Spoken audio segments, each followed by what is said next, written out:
Hola, ¿cómo están? Bienvenidos a un nuevo video de nuestro canal Al Aire con Miguel Martín. Quiero ahora para el análisis de esta ocasión centrarme simplemente en un solo tweet. Un solo tweet que puede ser que no pase ni siquiera de un renglón. Es un tweet, un mensaje, ya lo saben, en Twitter, muy cortito, pero que está propuesto como pregunta a manera de encuesta. Y está emitido por una persona muy irresponsable, considero yo, una persona cínica e incendiaria, que es Pedro Ferriz Híjar, el hijo de Pedro Ferriz de Con y nieto de Pedro Ferriz Santa Cruz. Por lo tanto, se ostenta como pues portador de la sangre de grandes periodistas, según él.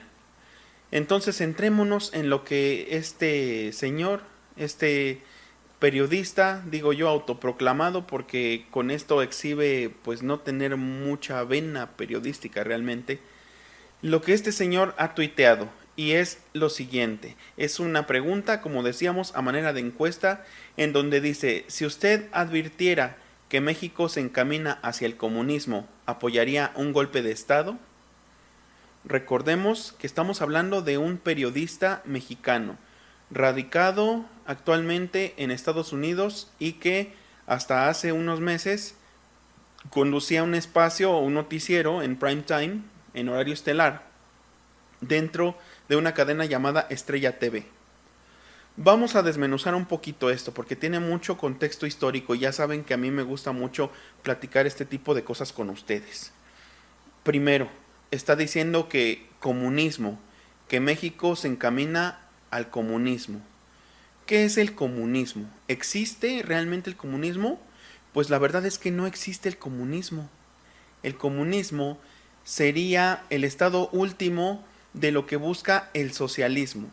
El socialismo se desprende de las teorías que elaboraron Friedrich Engels y Karl Marx a mediados del siglo XIX, ante la lucha de clases que cada vez se hacía más notoria en la revolución industrial.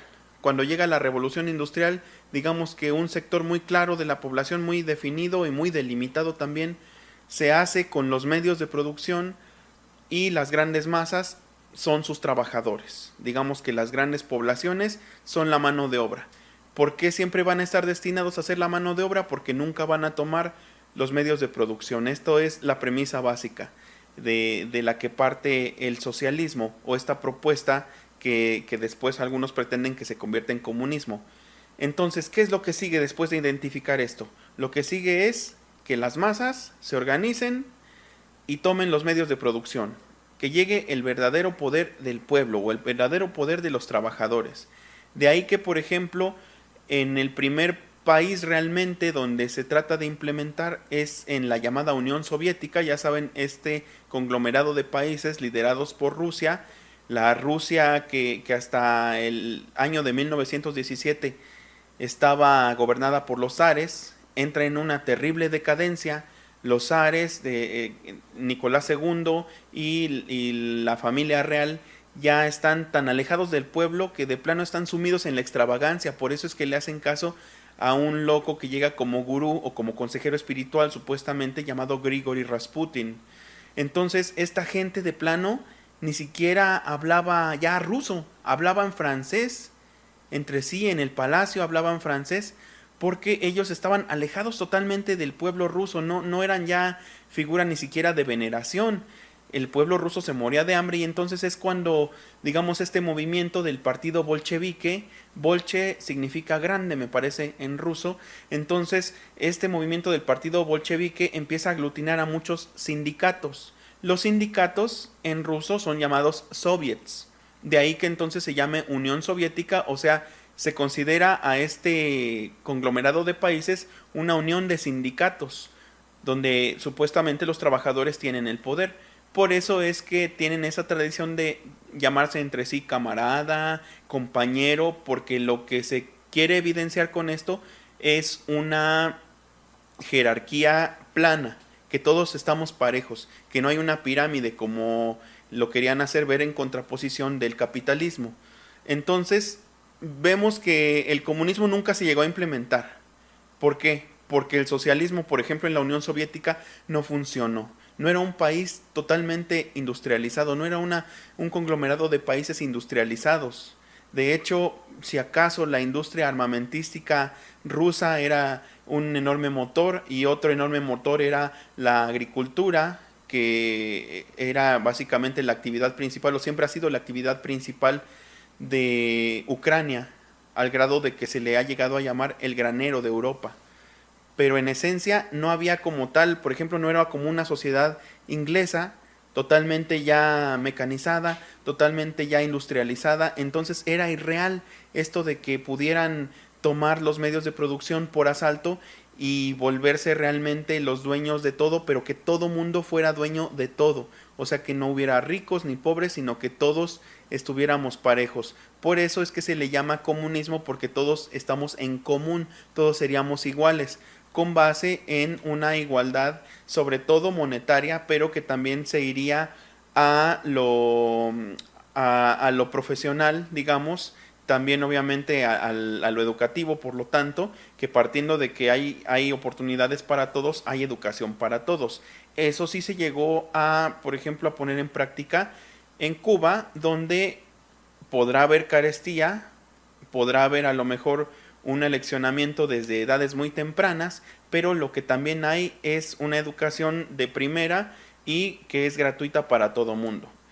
Lo que también ha operado históricamente en contra de la imagen del comunismo o bien del socialismo es que muchas veces se aíslan estos países del resto del mundo por considerar que son un ejemplo a seguir para el resto de países que siguen siendo capitalistas, digamos, o neoliberales en este caso, ya si lo ponemos en términos un poco más actualizados.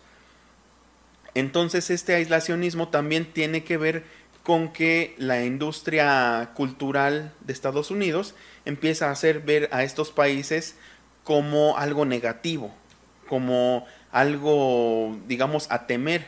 Incluso empieza a hacer ver a los pobladores de estas regiones como gente pues aleccionada, como gente que solo está acostumbrada a decir que sí, a marchar en bloques perfectos, como por ejemplo lo llegó a evidenciar esta obra de George Orwell, este escritor inglés, aunque nacido en la India cuando era territorio británico, que escribe esta obra de 1984 precisamente parodiando a los regímenes totalitarios, sobre todo al régimen soviético, pero por una razón concreta, porque él simpatizaba, por ejemplo, con el movimiento republicano, con el movimiento, digamos, del lado que luchó contra Franco, contra, digamos, esta facción de militares ultracatólicos, de militares de ultraderecha, que se batieron en duelo, digamos, en la Guerra Civil Española, cruenta Guerra Civil Española, que como sabemos culminó en 1936 con pues prácticamente el aplastamiento del bando republicano por parte de Franco y pues la toma del poder de este hasta 1976 que duró, con un lapso en 1973 donde por cierto él pone a su alfil que era el almirante Carrero Blanco, pero el grupo terrorista en ese momento, ETA, el grupo separatista ETA, que significa Euskadi Tascatasuna, o sea, País Vasco y Libertad, le pone una bomba subterránea en Madrid y termina con ese muy corto mandato de Carrero Blanco y Franco, con todo el dolor de su corazón, vuelve a tomar el poder.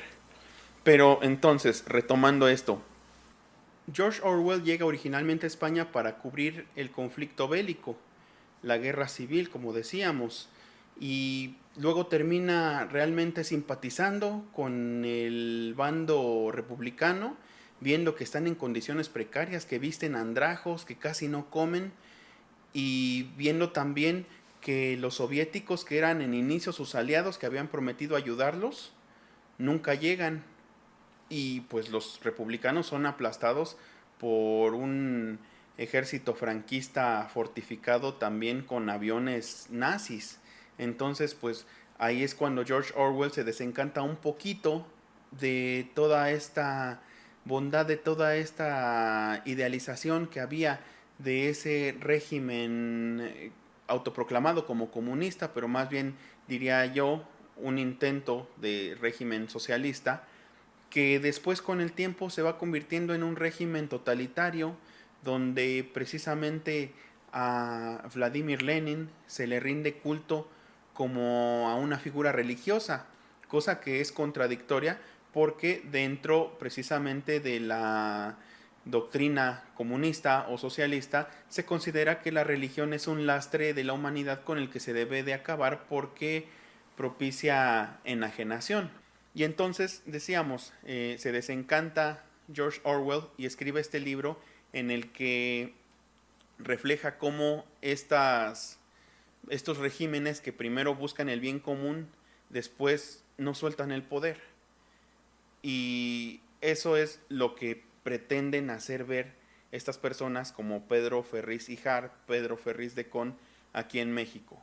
Pero si no se pudo implementar realmente en Europa, que es Europa, el comunismo, y que más o menos hay cierto grado de instrucción, ¿cómo se va a implementar aquí en México? No es posible. O sea, no es posible, nunca ha habido ningún gobierno que se acerque. Lo más cercano que ha habido es probablemente el gobierno de Cárdenas, de Tata Cárdenas, que pues él era de formación militar y era pues probablemente sí, a lo mejor no simpatizaba mucho con la iglesia, retomaba un poco esta tradición juarista de mantener a la iglesia de lejitos y sin embargo era muy cercano al pueblo, él fue el que expropió el petróleo, si de los poquitos bienes de la nación que tenemos ahorita y que pueden producir dinero es el petróleo, si lo tenemos ahorita es gracias a él, entonces por eso se le considera pues un pilar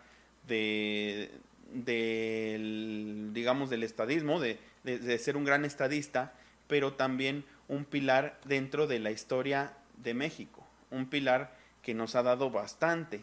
Y entonces, guardando las distancias, muchas de estas cosas se pretenden en este gobierno y por lo tanto a esta gente con un conocimiento burdo y muy limitado del panorama histórico se le hace que es comunismo. Pero si nos fijamos, no hay nada que tenga que ver con el comunismo en el discurso actual ni tampoco en el proceder del gobierno, para nada, para nada. De hecho, se sigue teniendo esa estructura pues piramidal que es más propia, por ejemplo, del management, esta tradición últimamente aplicada en la administración pública que tiene que ver más con la administración privada. Digamos que tiene más el esquema de una empresa privada que realmente de una, por ejemplo, de una paraestatal y de una paraestatal socialista. O sea, no es el esquema, pero lo que sí se busca es en esencia el beneficio del pueblo y como se pueda con los elementos que hay, porque con el desfalco que hubo durante tantos años, pues no quedó mucho, no queda mucho margen de acción, pero pues por eso se dice que el gobierno no trae una varita mágica, que todos debemos contribuir. El flujo de la información, el debate, el análisis, pues a lo mejor ayudan un poco también a crear este nuevo estado de las cosas, que no tiene que ver solo con cómo repercute en nuestro bolsillo, sino también en nuestros cerebros, porque toda esta información no fluía con esta velocidad ni tampoco con esta apertura en tiempos pasados. Y entonces, a ver, decimos o volvemos con este hombre, Pedro Ferriz Hijar. Él dice que critica al poder ahora porque también criticó a Peña Nieto. Pero si nos fijamos, ahorita Peña Nieto se está volviendo un comodín muy conveniente porque obviamente pues no le tiras a Calderón, que es el que está haciendo ruido, tírale al otro que se llevó hasta los servilleteros, también no se ayuda, tírale al que se llevó hasta los servilleteros porque es el villano favorito, pero cuidado si le tiras al que está invirtiendo millones en bots para, para engrosar sus tweets, para que toda la gente los vea, aunque no quiera, se tenga que fumar sus críticas constructivas contra el gobierno actual. Entonces Pedro Ferriz Hijar, pues les digo, no tiene este panorama histórico. Me avergüenza que sea periodista o que se ostente como periodista, digamos, uno como tal en esta profesión, pues se debe al público, debe contar la verdad, y contar la verdad no es solo no es solo el chisme de hoy, es dar un panorama histórico, como decíamos, reinterpretar la realidad para el gran público. Y esta, digamos, esta tela que acabamos de cortar apenas salió de la primera parte de esta pregunta. La segunda parte es si apoyan un golpe de Estado. A ver, ellos dicen que López Obrador está en contra de la democracia y va a acabar con la democracia en México. Eso es lo que dicen ellos, que por eso es un peligro para México. ¿Y qué es un golpe de Estado entonces? Un golpe de Estado, lo que propone esta gente, lo que ya había buscado Gilberto Lozano, este empresario que no puede calificársele más que de loco, que dirige el Congreso Nacional Ciudadano, es un golpe de Estado es que militares se subleven y derroquen al presidente en funciones, que generalmente fue elegido de manera lícita en las urnas, por eso se le llama el presidente constitucional, porque eso implica que está elegido en apego a la Constitución, porque la Constitución marca que hay que votar y que el que obtenga más votos es el que toma la presidencia. Y entonces este hombre está arengando a la gente a que apoye una carnicería, un baño de sangre de a gratis, aquí como si nos hiciera falta, como si esos gobiernos de ricos a los que él quisiera volver a ver en el poder no hubieran causado ya de por sí suficiente derramamiento de sangre, tantos muertos de Calderón, los estudiantes desaparecidos. ¿Por qué estudiantes desaparecidos? Os digamos, ¿por qué se puede justificar ante este gran público que a veces resulta ser un poquito hipócrita lo que pasó con los 43 de Ayotzinapa? ¿Por qué se justifica? Pues porque eran normalistas, no estaban estudiando para ingenieros, no estaban estudiando para médicos prestigiosos, para abogados en la libre de derecho. Estaban estudiando para maestros en una escuela rural. No eran ricos, eran indígenas. Por eso es que no duelen esas muertes. Por eso es que no le dolerían las muertes de gente que para él es chusma, que para él son chairos, entre comillas. Si un grupúsculo militar decide que va contra el gobierno elegido constitucionalmente. Vean cómo esta es la ética de los que se ostentan como periodistas, como demócratas, como personas de bien que se pueden subir a un templete y pueden gritar al micrófono que Dios bendiga a México. Vean qué tamaño de ignorancia, vean qué tamaño de indolencia en estas palabras. Por eso yo hago siempre la contraposición de que los bots son inteligencia artificial, pero esta gente es estupidez natural. No se le puede llamar de otra forma. Y por eso les digo, no se ganan el nombre de oposición. Son la intransigencia. Una vez más lo están demostrando. Y bueno, pues nos vamos relajando un poco más. Ya sobre este final del video les quiero recordar, obviamente, que se suscriban, que compartan estos videos, esta serie de videos, que le den like, que activen la campanita para que les lleguen las notificaciones y por supuesto que me pongan comentarios, que sigamos pues debatiendo, que yo creo que estos temas no son menores. Algunos otros periodistas que tienen credibilidad, me refiero por ejemplo al Chato Astillero, que lo sigo mucho, a Julio Hernández López, podrían decir que es un tema menor y que vamos a centrarnos en criticar al poder, en señalar por ejemplo, y fíjense qué paradójico, él en lo que se centra más es en ciertas críticas que apuntan a que el gobierno pudiera estar incurriendo en ciertas prácticas neoliberales o que sean de más de lo mismo, o que tengan que ver más con un Salinas que con un Hugo Chávez, por ejemplo, por poner estos ejemplos medio sacados de la manga. Él habla de que puede haber opacidad en la entrega de contratos, de licitaciones, adjudicaciones directas, por ejemplo, en cuanto al Tren Maya. Probablemente habrá que hacer investigación a este respecto, probablemente son temas que no se deban soslayar, pero no considero un tema menor este tipo de arengas que pasan en las redes sociales, porque a fin de cuentas hay gente que contesta, hay gente que se lo cree, hay gente que puede decir que apoya el golpe de Estado porque Andrés Manuel López Obrador es comunista, pero pues ya les di el panorama histórico, ya demostramos que no tiene nada que ver con el comunismo, pero no nos íbamos a ir sin nuestra dosis de música, que siempre hace falta y que por supuesto en esta ocasión viene con la base de una canción muy conocida y que está dedicada, como no podría ser de otra forma, a Pedro Ferriz Hijar con este tuit tan desafortunado. Así que aquí va.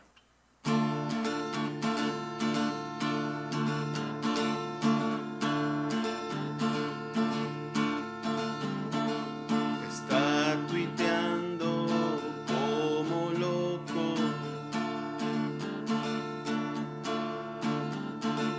El hijo de Ferriz de Con.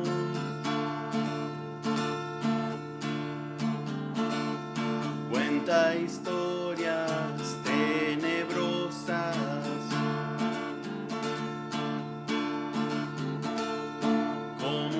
Comunistas que vendrán por ti.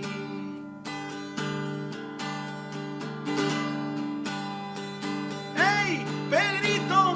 ¡Déjanos en paz!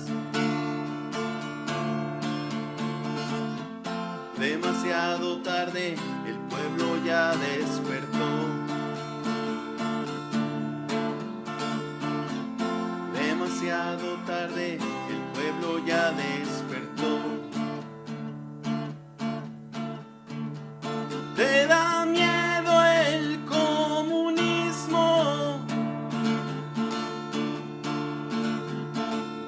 Lenin, Marx y Mao Zedong. Che Guevara y Fidel Castro. Los mencionas solamente tú.